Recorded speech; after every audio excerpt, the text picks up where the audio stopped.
Magkakahalo ang naging opinyon ng ilang senador sa pagkakatanggal sa pwesto ni PNP Chief Police General Nicolas Torre III. Ang sentro ng balita mula kay Daniel Manalastas. Daniel?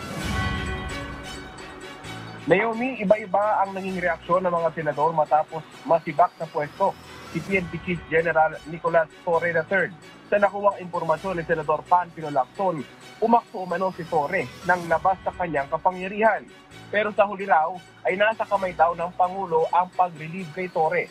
Pero mahalaga ang maayos na transition at paglipat ng kapangyarihan para hindi maantala ang operasyon ng PNP. Si Senate President Francis Chizzy Escudero naman, aminadong ikinagulat din ang nangyari. Kinagulat din marahil tulad ng madami, kabilang ako doon, yung pagkaka-relieve niya. Hindi ko alam kung anong dahilan. Sabalit may kapangyarihan ng Pangulo na gawin yun dahil serving at the pleasure of the President and sino mang PNP chief.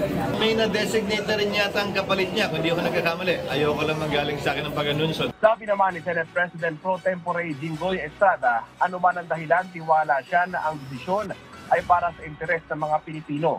At gaya ng iba pang appointee sa executive branch, naglilingkod si Torre Anya at the pleasure ng Presidente. Naomi. Maraming salamat, Daniel Manalastas.